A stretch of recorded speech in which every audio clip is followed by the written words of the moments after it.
خطبہ مسنونہ کے بعد تلاوت کردہ آیت کریمہ کے حوالے سے کچھ سننے اور سنانے سے پیشتر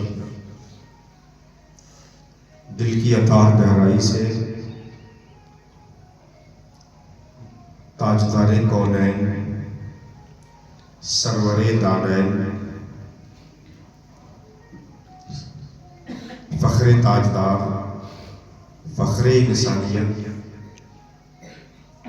فخر موجودات فخر رسول سیدنا و مولانا ارواحنا فداہ جناب محمد رسول اللہ صلی اللہ تعالی علیہ وعلی آلہ وصحبہ وسلم کی بارگاہ مقدس میں درود پاک کا نذرانہ پیش کر لیں۔ اللہم صلی علی سیدنا شفیعنا حبیبنا مولانا محمد وعلى آل سيدنا ومولانا محمد بارك وسلم صلاة تبقى وتدوم بدوام الملك الحي القيوم۔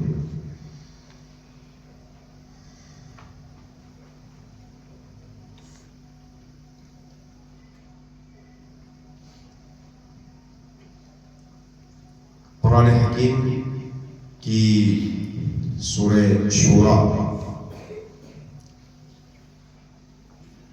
کی ایک آیت کریمہ میں نے آپ کے سامنے تلاوت کی ہے۔ اللہ سبحانہ و تعالی کا ارشاد ہے کہ شرع لکم من الدین ما وصی بہ نوحا،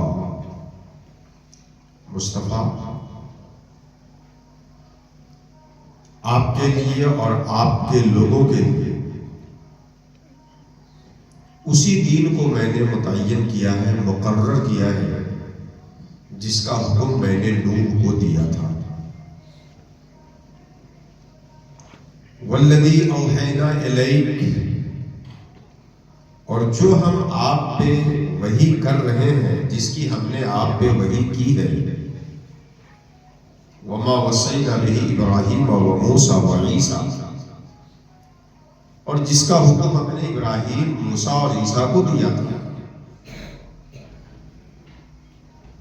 وہ یہ ہے کہ ان اقیموا الدین ولا تتفرقوا فیہ، دین قائم کرو اور اس میں فرقے میں مبتلا مت ہو، فرقے میں مت بنو۔ کبر علی المشرکین ما تدعوہم، آپ جس دین کی طرف بلاتے ہیں یہ مشرکوں کے لیے بڑا گرہ ہے، بہت بھاری ہے۔ اللہ یجتبی الیہ من یشاء، اللہ جسے چاہتا ہے اپنا چنندہ بندہ بنا لیتا ہے۔ ویہدی الیہ من ینیب، اور جو اللہ کی طرف مائل ہو اللہ اسے ہدایت عطا فرما دیتا ہے۔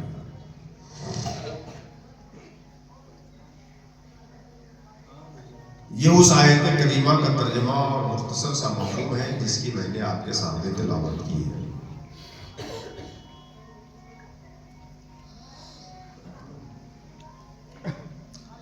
میں اس آیت کی تلاوت کر کے اس پہ گفتگو ہرگز نہیں کرتا اگر یہ مجلس مسجد میں نہیں ہوتی۔ میں نے اس آیت کو چن کے اس پہ گفتگو کی ہمت صرف مسجد کی برکتوں کا جو تجربہ ہے اس پہ اعتماد کرتے ہوئے میں نے کیا، تاکہ آپ اس کے میسج کو سمجھ سکیں اور میں سمجھا سکوں۔ بڑی سعادت کی بات ہے کہ ہم اللہ کے گھر میں بیٹھ کر اللہ اور اللہ کے بندوں کا تذکرہ سننے کے لیے جمع ہیں۔ یوں تو اللہ کی بات جہاں کی جائے گی وہ جگہ بابرکت ہو جاتی ہے، لیکن بابرکت جگہ پہ جب اس کا ذکر کیا جائے جو اللہ کا گھر ہی ہے، پھر اس کا کیا کہنا۔ اللہ سبحانہ و تعالیٰ اس مجلس کو اپنی بارگاہ میں قبول فرمائے، اس کی شرکت کو بہانہ بنا کر ہم سب کے گناہوں کی مغفرت فرمائے، ہم سب کے ماں باپ کے خطاؤں کی مغفرت فرمائے، اس بستی کے قبرستان میں جتنے مسلمان مدفون ہیں ان سب کو برزخی زندگی کے عذاب سے نجات فرمائے، اور خصوصیت کے ساتھ ہمارے برادر طریقت مرحوم سراج الدین صاحب کی روح کو اس کا ثواب نظر ہے، اللہ ان کی روح کو اس کا ثواب پہنچائے، ان کی قبر میں رحمتوں کی بارش اتارے، ان کے سیئات کو حسنات میں تبدیل کرے اور حسنات کو شرف قبولیت عطا فرمائے۔ درود شریف کی برکت سے اللہ دعائیں قبول فرماتا ہے، اس لیے ایک بار اور جی لگا کے درود پاک پڑھیے، اللہم صلی علی سیدنا شفیعنا حبیبنا مولانا محمد وعلی آل سیدنا و مولانا محمد کما تحب و ترضى بأن تصلی علیہ صلاۃ تبقى وتدوم۔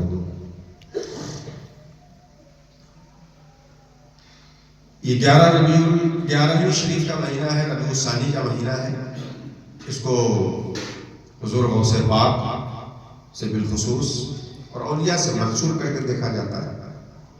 اس سے پہلے ربیع الاول شریف کا مہینہ گزرا، جس کو ہمارے نبی کی ذات سے آمد سے نسبت ہے، اس میں نبی کی نسبت سے اس مہینے کو دیکھا جاتا ہے۔ وہ مہینہ گزر چکا اور یہ گزرنے کے نہایت قریب ہے۔ نبوت کیا چیز ہے؟ ولایت کیا چیز ہے؟ نبوت اور ولایت میں رشتہ کیسا ہے؟ اور اس آیت میں جو حکم دیا گیا دین کو اپنی زندگی میں قائم کرنے کا، ولایت میں اقامت دین کا کیا تصور ہے اور اقامت دین کو کیوں ضروری مانا گیا ہے؟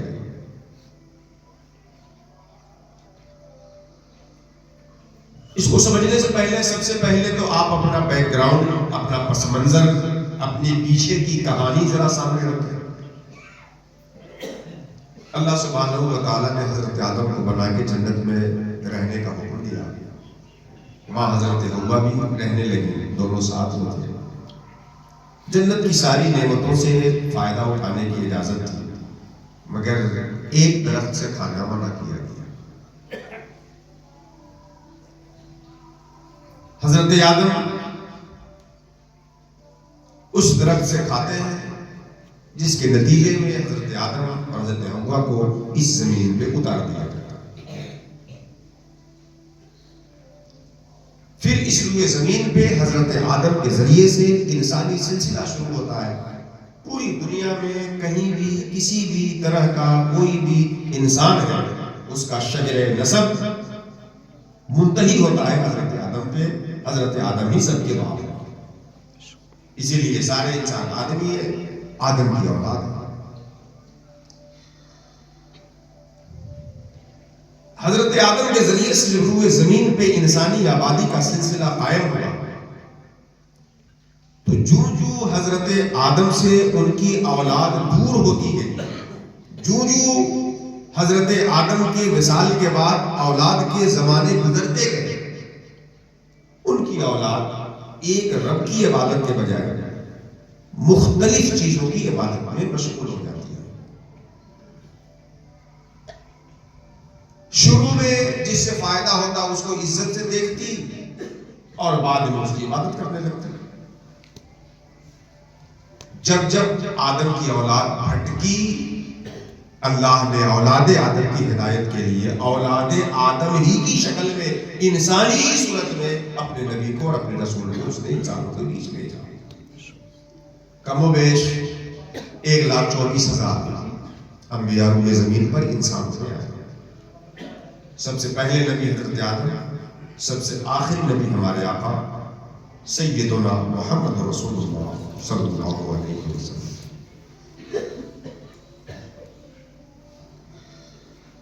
اس بیچ کم سے کم 1,24,000 انبیاء کرام، کم و بیش 1,24,000 انبیاء کرام انسانوں کے بیچ۔ ان 1,24,000 انبیاء کرام میں 5 پیغمبر، 5 رسول ایسے ہیں جو اولو العزم کہلاتے ہیں۔ یعنی اگر 1,24,000 انبیاء کی تعلیمات کو نچوڑا جائے تو وہ ان 5 کی تعلیمات کا مجموعہ ہوتا ہے۔ تو 1,24,000 میں یہ 5 پیغمبر ہیں جو اولو العزم کہلاتے ہیں. حضرت نوح جن کو آدم ثانی بھی کہا جاتا ہے، طوفان نوح کے بعد ساری انسانیت تباہ ہو گئی، پھر انہی کے ذریعے سے اور ان کے بچوں کے ذریعے سے اور جو ان پہ ایمان لائے تھے ان کے ذریعے سے نئی نسل آبادی شروع ہوئی. تو آدم ثانی کا خطاب حضرت نوح کا. اولو العزم پیغمبر میں ایک حضرت نوح ہے، حضرت ابراہیم، حضرت موسیٰ، حضرت عیسیٰ اور خاتم النبیین ہمارے آقا جناب محمد رسول اللہ. یہ 5 پیغمبر اولو العزم ہیں. قرآن حکیم کے اندر یوں تو تذکرہ نام کی شکل میں یا کسی اور تفصیل کی شکل میں اور بھی انبیاء کا ہے، لیکن تفصیل کے ساتھ قصے اور واقعات اور تعلیمات، روش، سلوک، دستور، حیات کا طرز جن انبیاء کو قرآن حکیم میں کثرت سے بیان کیا گیا وہ یہ 5 ان کے واقعات کو تکرار کے ساتھ، کثرت کے ساتھ، الگ الگ واقعات کو تفصیل کے ساتھ بیان کیا گیا وہ یہ 5 اولو العزم کا. پھر ان 5 میں سب سے اعلیٰ و افضل ہمارے آقا جناب محمد رسول اللہ صلی اللہ علیہ وسلم. خلق سے اولیاء، اولیاء سے رسول اور رسولوں سے اعلیٰ ہمارا نبی، سب سے اعلیٰ وہ اعلیٰ ہمارا نبی، سب سے اعلیٰ وہ اولیٰ ہمارا نبی. سب چمک والے اجلوں میں چمکا کیے، اندھے شیشے میں چمکا ہمارا نبی. یہ انبیاء کا ایک خاکہ ہوا، ان کی ایک لسٹ اور اس کا ایک خلاصہ. قرآن کی کم ہی آیت ایسی ملے گی جس میں ایک آیت میں ان 5 نبیوں کا ذکر ملے گا. قرآن کی آیت ایسی کہ ایک ہی آیت میں ان 5 کا ذکر ہو. یہ آیت ایسی ہے کہ اس ایک آیت میں ان 5 اولو العزم پیغمبر کا اللہ نے ذکر فرمایا. شرع لکم من الدین ما وصی بہ نوحا، حضرت نوح کا ذکر فرمایا. والذی اوحینا الیک، اور ہم نے آپ پہ وحی کی، سرکار دو عالم کا تذکرہ فرمایا. وما وصینا بہ ابراہیم و موسیٰ و عیسیٰ، حضرت ابراہیم، حضرت موسیٰ، حضرت عیسیٰ کا تذکرہ فرمایا. یہ 5 اولو العزم پیغمبر اس ایک آیت میں اللہ نے ان 5 کا ذکر فرمایا. اب آپ اس سے اس آیت کی معنویت کا اندازہ لگائیں، اس آیت کی جامعیت کا اندازہ لگائیں. اس آیت میں اللہ جو بات کہنا چاہتا ہے اس کی اہمیت کا اندازہ لگائیں. اللہ فرماتا ہے کہ ہم نے آپ کو اسی دین کا حکم دیا جس کا حکم میں نے نوح کو دیا تھا. یہاں سے آغاز کرتا ہے اللہ اپنے کلام کا اس آیت میں. اس سے صاف واضح ہو جاتا ہے کہ رسول اللہ جو دین لے کے آئے ہیں یہ آپ کے آنے سے شروع نہیں ہوا. یہ دین وہی ہے جو حضرت نوح لے کے آئے تھے اور ان سے پہلے حضرت آدم لے کے آئے تھے. بہت سارے لوگوں کے ذہن میں ایک شبہ بیٹھا رہتا ہے کہ اسلام صرف 1400 سال، 1450 سال کا مذہب ہے، اس سے پہلے کا وہ نہیں ہے، اور فلاں مذہب تو اسے اتنا پرانا ہے، فلاں مذہب تو اسے اتنا زیادہ پرانا ہے. ایسے شبہ والے کو یہ حقیقت سمجھنے کی کوشش کرنی چاہیے کہ اسلام رسول اللہ صلی اللہ علیہ وسلم سے شروع نہیں ہوتا ہے. اسلام تو تمام انبیاء سابقین کا مذہب تھا. رسول اللہ صلی اللہ علیہ وسلم آ کر اس اسلام کی تکمیلی صورت لوگوں کے سامنے پیش کر دیتے ہیں کہ اب قیامت تک یہ اسلام لوگوں کے لیے لائق عمل ہو گیا، اور اس میں وہ وسعت آ گئی، اس میں وہ عموم آ گیا کہ زندگی کے ہر دور کا مسئلہ اس میں حل ہو گیا. یہ کوئی نیا مذہب نہیں ہے جو رسول اللہ لے کے آئے اور اس سے پہلے اس مذہب کا تصور ہے. آگے اللہ فرماتا ہے مصطفیٰ ہم جو آپ کو کہہ رہے ہیں یہی ہم نے نوح کو بھی کہا، ابراہیم کو بھی کہا، موسیٰ کو بھی کہا، عیسیٰ کو بھی کہا. یعنی یہ حکم ایسا ہے جو مصطفیٰ کو بھی دیا جا رہا ہے اور آپ سے پہلے کے انبیاء کو بھی دیا گیا ہے. وہ حکم کیا ہے؟ ان اقیموا الدین، دین کو اپنی زندگی میں قائم کرو. کیا حکم اللہ نے دیا سارے نبیوں کو؟ اور جن کا خلاصہ اولو العزم کو اور ان کو کیا حکم دیا؟ ان اقیموا الدین، اپنی زندگی میں دین قائم کرو، دین نافذ کرو، پریکٹیکل لائف میں دین کو اپلائی کرو۔ دین تمہارے گھر میں رکھی ہوئی کتابوں کے سطور میں نہ ہو، تمہاری زندگی کے کردار میں اترا ہو۔ دین صرف کہنے اور سننے کے لیے نہ ہو، زندگی کو اس جنزیر میں جکڑ کے آگے بڑھانے کے لیے۔ ان اقیموا الدین، دین کو اپنی زندگی میں قائم کریں۔ اب نبی جس دین کو لے کر کے آئے ہیں انسانوں کے لیے، جو انسان اس دین کو اپنی زندگی میں قائم کر لیتا ہے وہ ولی ہو جاتا ہے۔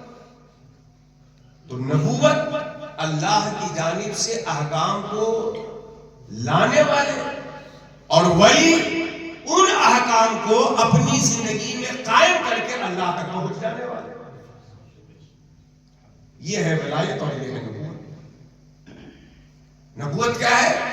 اللہ کی جانب سے احکام کو لے کر بندوں تک آنا، اور ولایت کیا ہے؟ ان احکام کو اپنی زندگی میں قائم کر لینا، اپنے وجود میں نافذ کر لینا، اور نافذ کر کے اللہ تک پہنچ جانا۔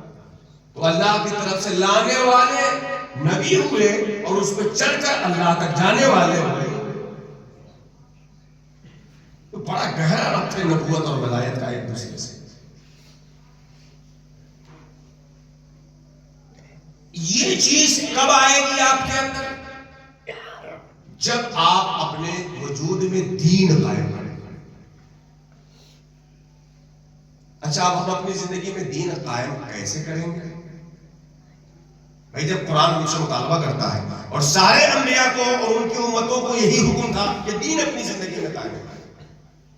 اچھا، اس آیت میں کہا گیا دین قائم کرو۔ اب ذرا ایک دوسری آیت سنیے تاکہ تشریح کا دوسرا رخ واضح ہو سکے کہ اگر کوئی دین اپنی زندگی میں نہیں قائم کرتا ہے تو اس کا کیا معاملہ ہوگا؟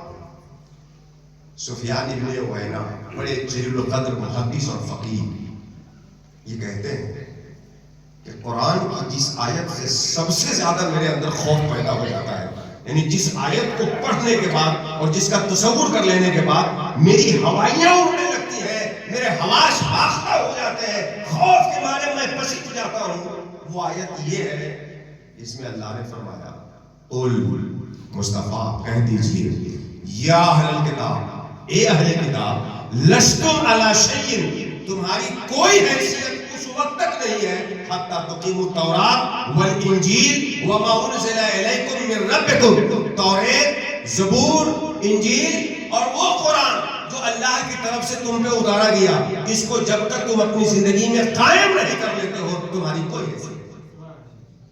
اب اس آیت کو اور اس آیت کو ملا لیں تو دونوں رخ واضح ہو جائے گا کہ جو اپنی زندگی میں دین نہیں قائم کرے گا، بھلے چودھری جی لوگوں کے بیچ کہہ لیا جائے، بھلے پردھان جی بن جائے، لوگوں میں عزت بھی کسی اعتبار سے اس کو مل جائے، لوگ اس کو دیکھ کے راستہ خالی کر دیں، بیٹھنے کے لیے کرسی لے کے دوڑے، اور اس سے آگے بڑھ لیجئے، لوگ اس سے مرید ہو کے ہاتھ چھونے، اس کی قبر پہ مزار بنا دے، لیکن اگر اس نے اپنی زندگی میں دین قائم نہیں کیا ہے تو لستم علی شیء، اللہ کی بارگاہ میں اس کی کوئی حیثیت نہیں۔ دین اگر انسان اپنی زندگی میں قائم نہیں کیا ہے تو چاہے جتنے فالوور کیوں نہ ہو، فالوور تو بہتوں لوگوں کو بہت ہے، اصل چیز ہے دین کو اپنی زندگی میں اتارنا۔ یوں تو سید بھی ہو، مرزا بھی ہو، افغان بھی ہو، یوں تو سید بھی ہو، مرزا بھی ہو، افغان بھی ہو، سب کچھ ہو، بتاؤ تو بھلا مسلمان بھی ہو۔ تو جب تک قرآن کو، رسول اللہ کے لائے ہوئے دین کو اپنی زندگی میں کوئی قائم نہیں کرے گا، اس کی کوئی حقیقت نہیں ہے۔ اور جو دین قائم کر لے گا، اللہ زمین کے اوپر بھی عزت سے رکھے گا، اور زمین میں جانے کے بعد بھی قبر میں آرام سے رکھے گا، اور زمین سے اٹھنے کے دن، قیامت کے دن اس کو عزت کے ساتھ قبر سے اٹھائے گا۔ ابو بکر صدیق نے دین قائم کیا، عمر فاروق نے اپنی زندگی میں دین قائم کیا، عثمان غنی نے دین قائم کیا، مولا کائنات حضرت علی نے دین قائم کیا۔ کیا, حسنین کریمین نے دین قائم کیا, غوث پاک نے اپنی زندگی میں دین قائم کیا, خواجہ اجمیری نے اپنی زندگی میں دین قائم کیا. یہ وہ نفوس قدسیہ ہے کہ جنہوں نے جب دین قائم کر لیا تو زمین پہ بھی عزت سے تھے, اور جانے کے بعد بھی لوگوں کے دلوں میں ان کی عزتوں کا حجمہ پڑا ہوا, فیضان چل رہا ہے, ہجوم پڑا ہوا ہے, لوگوں کے قلوب ان کی محبت میں تڑپتے ہوئے رہتے ہیں. اور قیامت میں بھی جب اٹھیں گے تو شہنشاہ اور اللہ رب العزت کے محبوب بندوں کے ساتھ. تو اصل چیز کیا ہے؟ اپنی زندگی میں دین الہی کا قیام, اسلامی دستور کا نفاذ. اگر ہم دین قائم کرنا چاہیں اپنی زندگی میں تو ہمیں کیا کرنا ہے؟ اقامت دین کے 3 بنیادی مرحلے ہیں. دین اپنی زندگی میں قائم کرنے کا 3 بنیادی اسٹیپس ہیں, 3 بنیادی سیڑھی اور زینے ہیں. یہ مسجد بنی ہے, آپ اس میں تشریف رکھ رہے ہیں, آپ دیکھ رہے ہیں اس میں. اس کا ایک حصہ وہ ہے جو دکھتا نہیں ہے, اور دکھنے والی ساری عمارت اسی پہ ٹکی ہوئی ہوتی ہے. یہ عمارت ہے نا جس میں ہم لوگ ہیں, اس عمارت کا ایک حصہ وہ ہے جو حصہ دکھتا نہیں ہے, جس کو بنیاد کہتے ہیں, اور ساری عمارت اسی پہ ٹکی ہوئی ہوتی ہے. اور اس کا دوسرا حصہ وہ ہے جو دیوار اور پلر کی شکل میں ہے, اور تیسرا حصہ وہ ہے جو سائبان کی شکل میں, چھت کی شکل میں. اگر دین کو آپ ایک عمارت مان لیں تو اس کے اقامت کے لیے, اس کو زندگی میں نافذ کرنے کے لیے 3 اسٹیپس ہیں. ایک ایمان, جو دکھے گا تو نہیں مگر جو بھی ہوگا وہ سب ایمان پہ ٹکا ہوا ہوگا. ایمان, یقین قلب کے اندر. دوسرا عمل جو پیلر کی طرح ہوگا, جیسے اسلام کے 5 پیلرز ہیں, نماز, زکات, حج, روزہ, اقرار شہادتین, یہ پیلر کی طرح ہے. اور اخلاق و آداب جو مقصد گھر سائبان کی طرح ہے. اور اگر دین کو آپ ایک درخت فرض کر لیں تو اس کا ایک حصہ بیج جو دکھتا نہیں اور اسی سے پورے پھل کا وجود ہوتا ہے, دوسرا حصہ اس بیج سے نکل کر کے تناور پھیلنے والا درخت, اور تیسرا حصہ اس کے اوپر لگنے والا پھل. تو بیج, پودا, پھل. دین کا بھی 3 بنیادی حصہ ہے, ایمان, یقین, دوسرا عمل, افعال, اور تیسرا اخلاق و آداب جس کو احسان سے کہتے ہیں. ہم ایمان کے باب میں بھی درست ہو جائیں, عمل کے باب میں بھی درست ہو جائے, اخلاق و آداب کے باب میں بھی درست ہو جائے, اب جا کر کے ہم نے اپنی زندگی میں دین قائم کر. اب جا کر کے ہم نے اپنی زندگی میں دین قائم کیا. اور جب دین آپ اپنی زندگی میں قائم کر لیں گے تو ماں دینوں کا تمہارا دین کیا ہے, اس سوال کے جواب کے لیے رٹنے کی ضرورت نہیں پڑے گی, خود قبر میں نکلے گا کہ میرا دین اسلام ہے.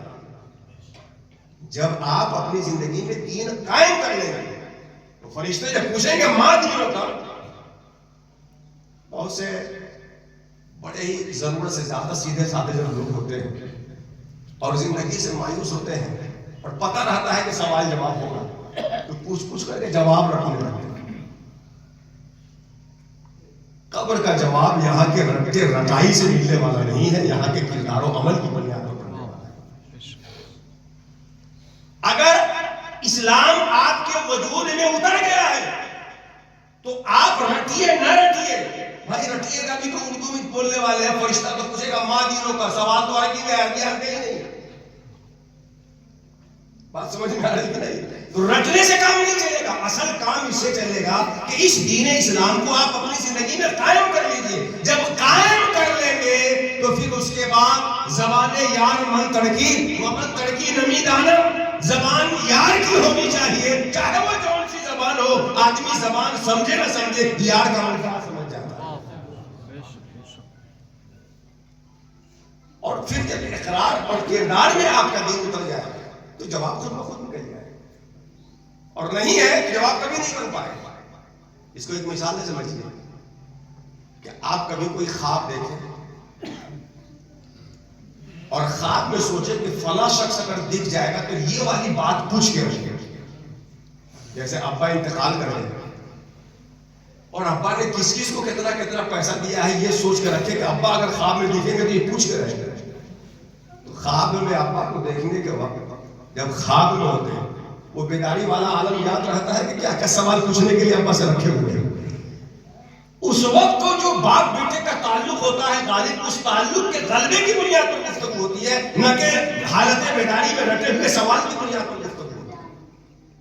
تو جیسے خواب میں ایک الگ دنیا ہے, روح نکلنے کے بعد تو اس سے بھی الگ دنیا ہو جاتی ہے. تو یہاں کے رٹنے سے قبر کا سوال اور قیامت کا مرحلہ اور پوری صراط پہ گزرنا آسان نہیں ہوگا.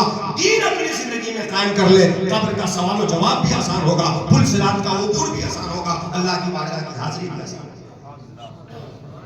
دین اپنی زندگی میں قائم ہے. اور اس اقامت دین کا جو سب سے پہلا مرحلہ ہے ایمان. اللہ کا شکر ہے کہ اس نے ہم سب کو ایمان والا بنایا ہے, اہل سنت سے بنایا ہے. دعا ہے کچھ رہے یا نہ رہے, مرتے دم تک ہم سب کا ایمان سلامت رہے. لیکن یہ جو ایمان ہمارے سینوں میں ہے یہ سو رہا ہے, اس کو جگانے کی ضرورت ہے. جو ایمان یقین ہمارے سینوں میں ہے وہ سو رہا ہے. ابھی جانے کا موسم آ رہا ہے. رات کو جب آپ آگ جلاتے ہیں اور بیٹھتے ہیں بدن ہاتھ سیکنے کے لیے 10-11 بجے تک جب تک دل کیا بیٹھے پھر سو گئے. صبح کو جب دیکھتے ہیں تو اوپر سے بالکل راکھ آگ دکھ نہیں رہی ہے. بڑی محنت کے بعد جب اندر کھودتے کھودتے پہنچتے ہیں تو ایک آدھ چھوٹی سی چنگاری دبی ہوئی ملتی ہے. پھر اس کو پھونکتے پھونکتے پھونکتے شعلے جو والا بنا دیتے ہیں. تو اوپر سے تو اس میں آگ نہیں دکھ رہی ہوتی ہے رات بھر کے عرصے کے بعد, لیکن ایک چنگاری اندر چھپی ہوتی ہے. ایمان ہے تو چنگاری اندر ہے چھپی ہوئی, مگر ابھی شام کی طرح شعلے جوالا نہیں ہے. صبح میں اٹھنے کے بعد جیسے ہوتا ہے وہ حالت بنی ہوئی ہے. تو ایسے لوگوں کی صحبت میں جائیں جن کی باتوں کو سننے سے تقویت پہنچتی ہو, کیونکہ حافظ شیرازی نے فرمایا می دہن آبے وہ دل ہرا پونگر می کنن. اللہ کے نیک بندوں کی جو باتیں ہوتی ہیں وہ دلوں کو مضبوطی دیا کرتی ہے اور آب حیات. یہ جو سویا ہوا یقین ہے اس کو نیکوں کے پاس صادقین کے پاس ہفتے میں مہینے میں جب وقت ملے تب جا کر کے اس کو ہوا دیجئے تاکہ وہ چنگاری سلگ ملے. تو ایمان کے باب میں اصل چیز یقین ہے. یہ یقین جتنا آپ کے اندر جگے گا, جتنا آپ کے اندر جگے گا اتنا دین آپ کے اندر قائم ہونا شروع ہو جائے گا.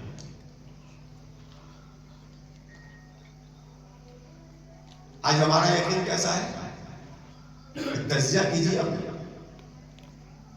ڈاکٹر کہہ دے کہ آپ کا شوگر لیول ہائی ہو رہا ہے, آج سے چاول اور چینی چھوڑ دیجیے.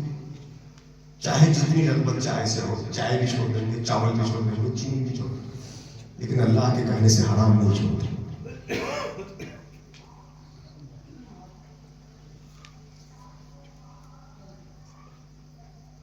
جس کمرے میں آپ سوتے ہیں جب نماز پڑھ کر کے لوٹے اور گھر کا کوئی بچہ ہی کہہ دے کہ دادا چچا اس گھر میں ایک سانپ آتے ہوئے ہم نے دیکھا ہے,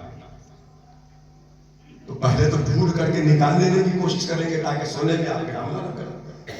اور نہ ملا سانپ, گھر والے نے کہا چلا گیا ہوگا آیا ہوگا, تو کیوں اتنا ٹینشن لیے ہوئے.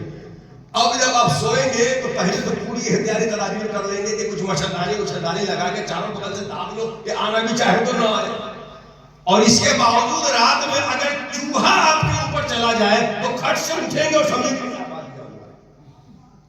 یہ آپ کے اندر ایک خوف ہے اس سانپ کا جو ڈس لے تو اس کا زہر موجود ہے, آپ کے زہر کو نکالا جائے گا اس کے انجیکشن کے ذریعے سے.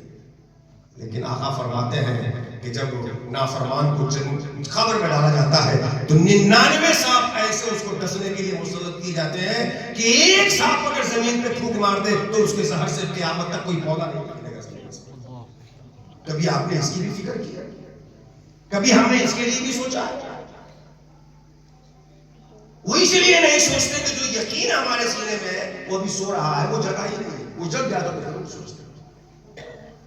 تو دین قائم کرنے کے لیے سب سے پہلے اپنے ایقان کو, اپنے یقین کو یقین والوں کی سنگت میں رہ کر کے مضبوط کرنا.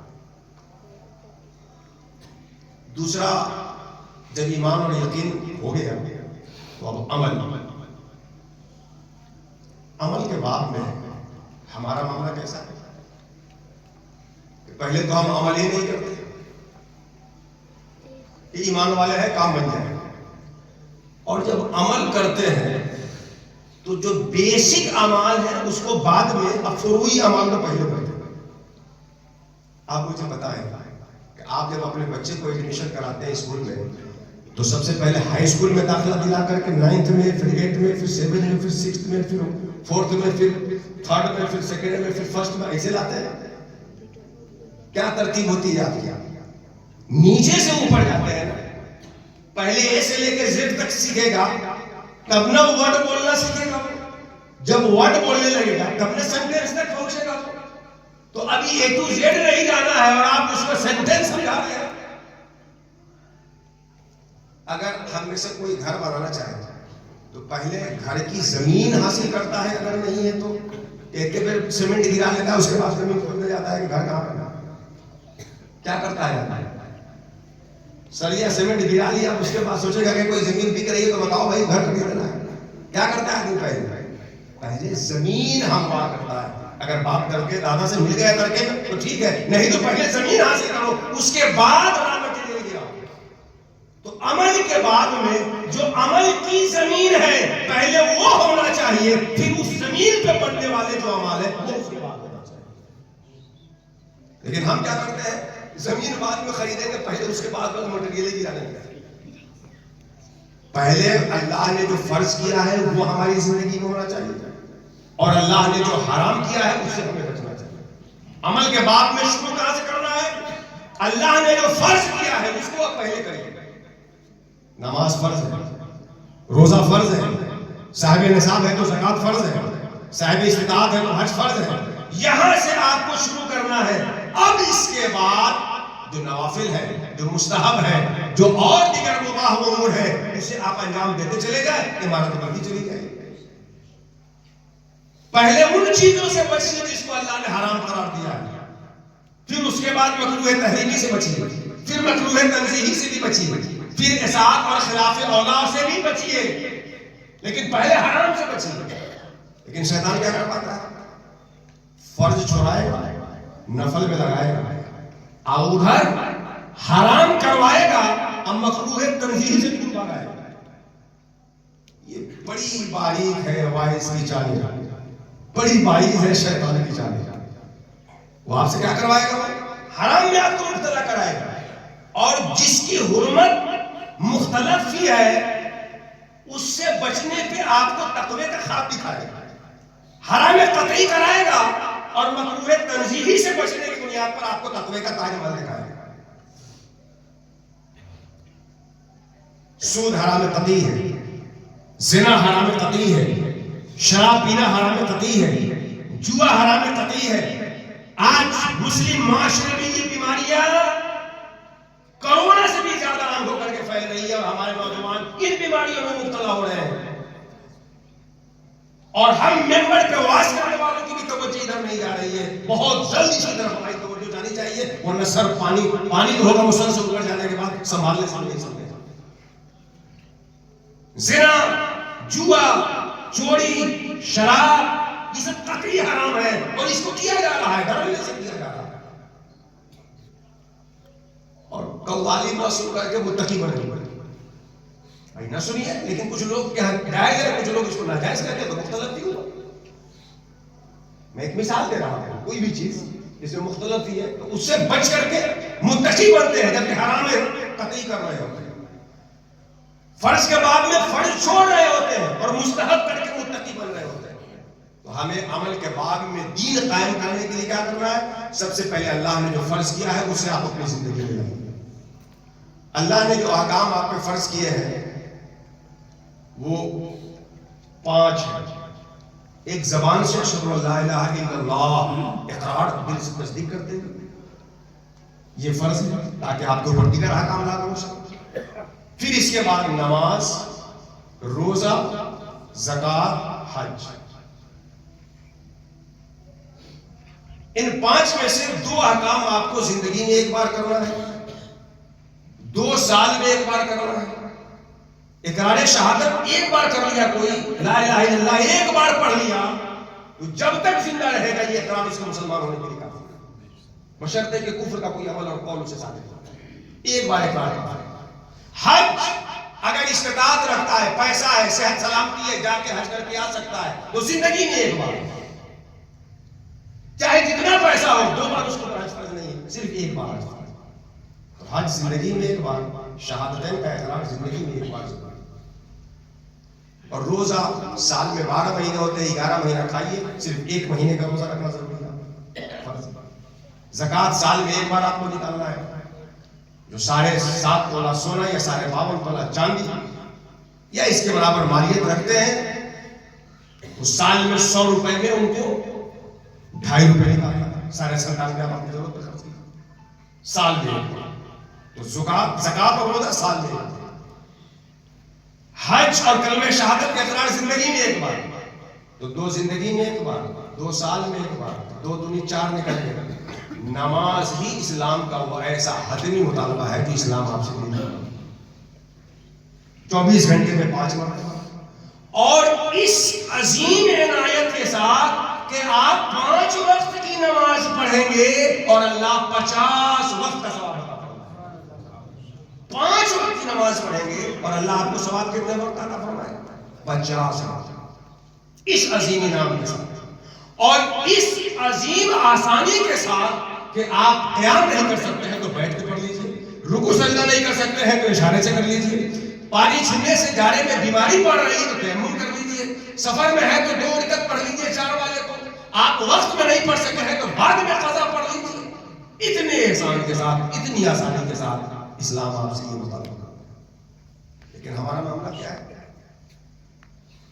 چائے پینے کے لیے گھر سے 4 کلومیٹر دور تک چلے جائیں گے، مگر نماز پڑھنے کے لیے جو لوگ پڑھتے بھی ہیں تو مسجد 4 قدم نہیں آتے، جبکہ جماعت بعض کے نزدیک فرض، بعض کے نزدیک واجب، بعض کے نزدیک سنت موقدہ قریب واجب، اور یہی احناف کے بعض مشائخ کو جماعت کا اس قدر اہتمام فرماتے ہیں کہ کوئی نماز اگر ان کی جماعت سے رہ گئی، کوئی نماز نہیں پڑھ سکے جماعت سے، تو اس نماز کو 27 بار پڑھتے تھے تاکہ جماعت کا ثواب ان کے کھانے میں آ جائے۔ تنہا پڑھیں گے تو 1 گنا، اور جماعت کے ساتھ پڑھیں گے تو 27 گنا ثواب ملے گا۔ جماعت کے ساتھ پڑھیں گے تو اللہ بانٹتا نہیں ہے، اس میں کوئی تو ایک مخلص بندہ رہا ہوگا جو حقیقت صلاۃ کے ساتھ نماز پڑھ رہا ہوگا، اس کی نماز کے ساتھ ہماری نماز بھی اللہ کی بارگاہ میں تنہا پڑھنے میں یہ بینیفٹ نہیں ہے، یہ فائدہ ہے۔ تو بولے تو یہاں پڑھنا ہی ندارت ہے، جماعت تو اس کے بعد کا مرحلہ ہے۔ آج کی اس مجلس میں آپ زبان سے میں آپ سے کہوا کے وعدہ کروانے والا اور جھوٹا نہیں بنانا چاہتا، لیکن آپ دل سے مصمم ارادہ کریے کہ نماز کو پکڑ لینا، پختہ ارادہ کیجئے کہ اگر ہماری نماز چھوٹ رہی ہے تو ہمیں اس کو پکڑنا ہے۔ من ترک الصلاۃ متعمدا فقد کفر، جان بوجھ کے نماز چھوڑنا تو مومن کا عمل ہو ہی نہیں سکتا، یہ تو کافر ہو سکتا۔ تو عقیدہ درست کرنا ہے، عمل میں آپ کو اپنے آپ کو صحیح کرنا ہے۔ اس کے بعد تیسرا نمبر آتا ہے اخلاق و آداب، لوگوں سے ادب سے ملتے، اخلاق سے ملتے۔ لیکن اخلاق و آداب تو ہمارے یہاں انقا ہو گیا ہوگا۔ انقا کہتے ہیں ایسے پرندے کو جو پہلے تھا اب کبھی نہیں پائے گا۔ جب ایمان ہی سو رہا ہے تو عمل مرجھائے گا، جب بیج ہی صحیح نہیں رہے گا، ناقص رہے گا، تو پودے صحیح نہیں نکلیں گے، جب پودا صحیح نہیں ہوگا تو پھل نہیں لگے گا، صحیح نہیں لگے گا۔ صادقین کی صحبت میں رہ کر اپنے یقین کو بیدار کریں، مخلصین کی صحبت میں رہ کے اپنے عمل کو مخلص بنائیں، اور نیکوں کی سنگت اور صوفیاء کی اور کاملین کی صحبت اختیار کر کے اخلاق و آداب اپنے اندر۔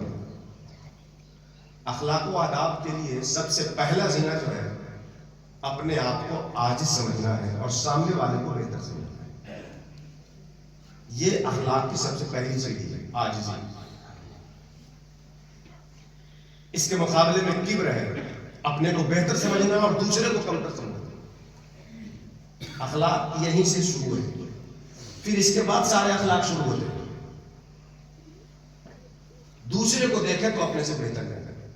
یہ ہے اخلاق کی سب سے پہلی چیز. ہم آج 2 کتاب پڑھ لیں تو آپ سے سلام کے منتظر رہیں گے کہ مولانا صاحب ہے تو آپ سلام پڑھیے نا. آپ 4 چکے سے چل رہے ہیں تو مجال ہے کہ آپ ادھر سے بائک سے آنے والے کو سلام کر دیجیے. آپ 2 منزلہ 4 منزلہ محل میں رہ رہے ہیں, آپ کا بڑا بھائی بغل میں جھوپڑی میں ہے, کہ یہ آپ کی بلڈنگ آپ کی زبان کو کھلنے دے گی بڑے بھائی کو سلام کرنے کے لیے؟ یہ وہی وجہ ہے یہ اخلاق کا فقدان کیوں ہو رہا ہے کہ ہم میں سے ہر آدمی اپنے کو بڑا سمجھ رہا ہے اور دوسرے کو اپنے سے کمتر سمجھ رہا ہے. جبکہ اخلاق تب آئے گا جبکہ ہم کمتر رہیں اور سامنے والے سے بہتر. بزرگوں کے خانقاہوں میں سالکین کو جو سب سے پہلا سبق دیا جاتا ہے وہ اسی چیز کا کہ اپنا عیب دیکھو اور کمال دوسرے کا. خانقاہ میں سب سے پہلا سبق سالکین کے لیے ہوتا ہے کہ عیب اپنا دیکھو اور خوبی دوسرے کی. بڑا پیارا جملہ کہا جاتا ہے کہ اگر عیب دیکھنے کا شوق ہو, عیب ہی دیکھنے کا شوق ہو تو دوربین لگانے کے بجائے آئینہ دکھا, کیونکہ دوربین سے دوسرے کا دکھے گا اور آئینہ سے اپنا دکھے گا. تو بزرگوں کے ہاں سب سے پہلے یہ ذہن میں ڈالا جاتا ہے کہ عیب اپنا دیکھو اور خوبی دوسرے کی دیکھو. اپنا عیب دیکھو گے, دوسرے کی خوبی دیکھو گے تو اس کو بہتر سمجھو گے. اللہ کے رسول جن کے صدقے میں نمازیوں کو نماز ملی, حاجیوں کو حج ملا, غازیوں کو جہاد ملا, عالموں کو علم ملا, زاہدوں کو زہد ملا, فقراء کو فقر ملا, ان کی عاجزی کا عالم. سرکار کس قدر عاجزی اختیار کرتے ہیں. سیرت میں آتا ہے کہ کونین کے دولہا, نبیوں کے سردار جب برابر زمین پہ چلتے, برابر زمین پہ, تو یوں لگتا کہ آپ اوپر سے نیچے اتر رہے. کبھی آپ اتر کے دیکھیے گا سیڑھی پر سے, نہ چاہتے ہوئے بھی اس وقت سر جھکا ہوا رہتا ہے جب اوپر سے نیچے اترتا ہے. سرکار برابر زمین پہ چلتے تو آپ کی یہ کیفیت ہوتی عاجزی سے کہ لگتا کہ سرکار اوپر سے نیچے اتر. کیا شان ہے. فتح مکہ کے موقع پہ جب فاتحانہ شان کے ساتھ مکہ میں داخل ہو رہے ہیں, یہاں تو اگر چیف گیسٹ کی حیثیت سے ہم مجمع میں آتے ہیں تو الگ چال, الگ ڈھال, لگتا ہے کہ رمل ان کے لیے سنت یہیں بن گیا ہوگا.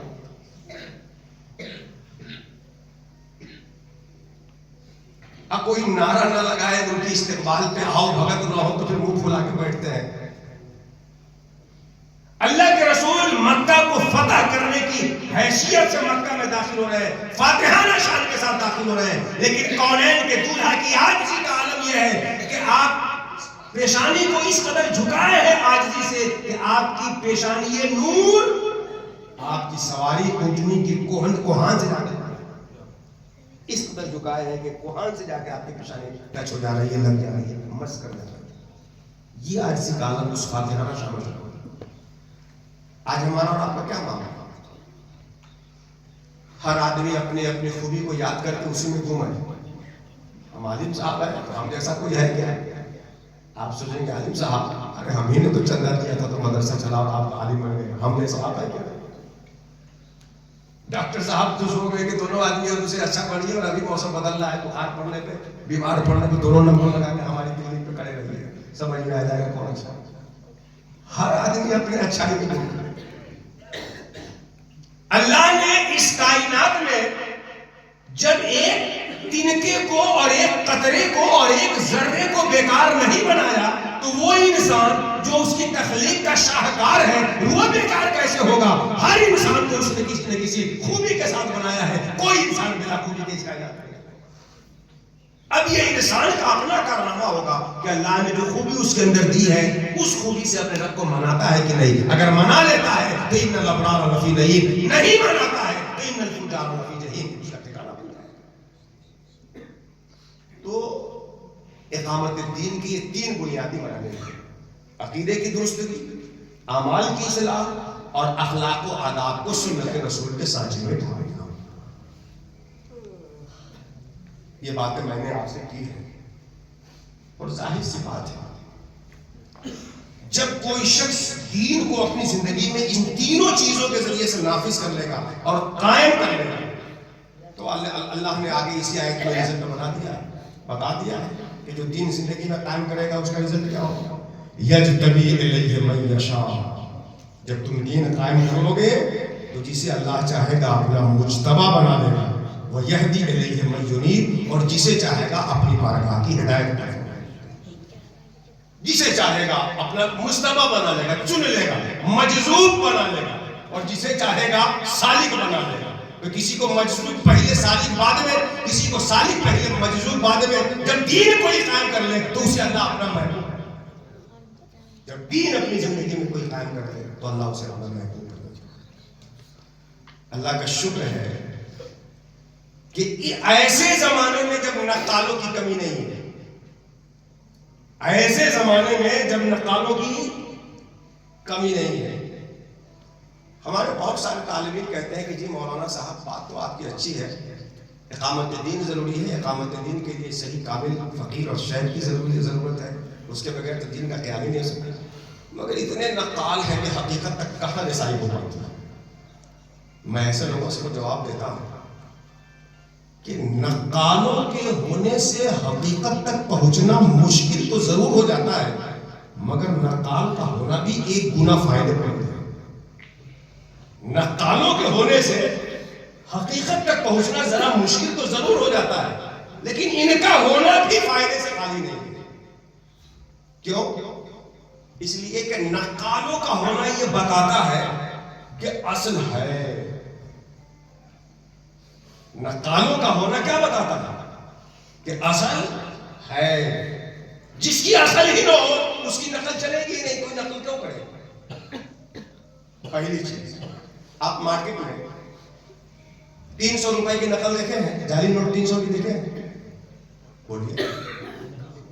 اچھا 1100 کے جعلی نوٹ, 600 کے جعلی نوٹ, 500 کے آپ کو سنا ہوگا, اپنے آپ نے سنا ہوگا 500 کے جعلی نوٹ کے بارے میں, لیکن 400 کے جعلی نوٹ اور 600 کے جعلی نوٹ نہیں سنا ہوگا. کیوں؟ اس لیے کہ 500 کا وجود ہے تو اس کی نقل ہو رہی ہے, 4 اور 6 کا وجود ہی نہیں ہے تو نقل کہاں سے ہوگا. نقل ہونا بتاتا ہے کہ اصل موجود ہے, تبھی نقالوں کی دکان چل رہی ہے. اور دوسری چیز یہ ہے کہ نقالوں کا ہونا ایک دوسرا یہ بھی فائدہ دیتا ہے کہ جو جس کی یہ نقل کر رہے ہیں وہ لوگ بڑے عظیم تھے تبھی تو نقل کر رہے ہیں, ورنہ 5 روپے کی نقل کون لے کے گھومتا ہے. تو نقال لوگ ہیں, لیکن ایسے نقالوں کے دور میں بھی اللہ کے رسول کی حدیث ہے, لن تزال طائفة من امتی قائمین علی الحق حتی یأتی امر اللہ وهم علیہ. میری امت میں ایک جماعت ہوگی جو حق پہ قائم رہنے والی ہوگی اور مخالفین کی مخالفت سے انہیں کوئی نقصان نہیں ہوگا یہاں تک کہ اللہ تعالیٰ کا حکم. ایک دوسری حدیث میں اللہ کے رسول فرماتے ہیں کہ لاکھ برے لوگوں کی کثرت ہو جائے لیکن اللہ کے مخصوص بندے ایسے ہوں گے جن کے صدقے اللہ آسمان سے پانی اتارے گا, زمین سے پودوں کو نکالے گا. اور جب تک قیامت سے پہلے وہ ہوا نہ چلے گی جس میں مومن مریں گے تب تک ایسے لوگ رہیں گے. اللہ کا شکر ہے کہ اس نے نقالوں کی کثرت کے اس دور میں اس نے ہمیں جو در دکھایا ہے اور ہمیں جس دامن سے اس نے جڑا اور ہمارے سینوں کو جن کی عقیدت سے اس نے منور کیا ہے, اس یقین کے ساتھ ہم کہہ سکتے ہیں کہ اگر یہاں اپنے وجود کو آدمی کھو دے تو ضرور یہاں سے سب کاچل سہیل افسر دہرم, کیا یاد نہیں تاریخ حرم, ایمان کے جہاں بڑھتے ہیں قدم وہیں زمزم پیدا ہے. ہمارا رشتہ, ہمارا شجرے طریقت ایسے مشائخ سے جان ملتا ہے جن کے قدموں کی وجہ سے ہمارے ان بے آب و گیاہ دل میں زمزم کا چشمہ نکل جاتا ہے, معرفت کے زمزم نکل جاتے ہیں, حقیقت کے چشمے سے. اور کتنوں جنید و شبلی ہوئی گئے, کتنوں بھے منصور میاں توئی نگری نہ. اگر اس کو شیر سے اوپر اٹھ کر کے کسی کو دیکھنا ہوگا تو اس خانقاہ کا معائنہ اور مشاہدہ عقیدت کی نظروں سے کر لے, حقیقت کھل عناد کا چشمہ لگا کے کوئی جائے گا تو پیلا چشمہ لگا لیں گے تو سفید چیز بھی پیلی ہی دکھے گی. اللہ سبحانہ و تعالیٰ جن مشائخ سے، جن بزرگوں سے ہمارے دلوں میں عقیدت ہے، سیدنا شیخ عبد القادر جیلانی، مجدد الفسانی، خواجہ خواجگاہ معین الدین چشتی حسن سنجری، محبوب الہی سلطان جی، ان سارے مشائخ کے فیوز و برکات سے ہم سب کے دل اور دامن کو پر فرما دے، مالا مال فرما دے. اور اخیر میں پھر دعا کرتا ہوں کہ جس عزیز برادر مرحوم مولوی سراج الدین صاحب کی سارے ثواب کے لیے ہم لوگ جمع ہیں، ان مشائخ کے سکتے فیض جن کی محبت ان کے سینوں میں بھی تھی، اللہ ان کی قبر کو بقع نور بنا دے. آمین آمین. وما علینا الا البلاغ المبین. السلام علیکم ورحمۃ اللہ وبرکاتہ.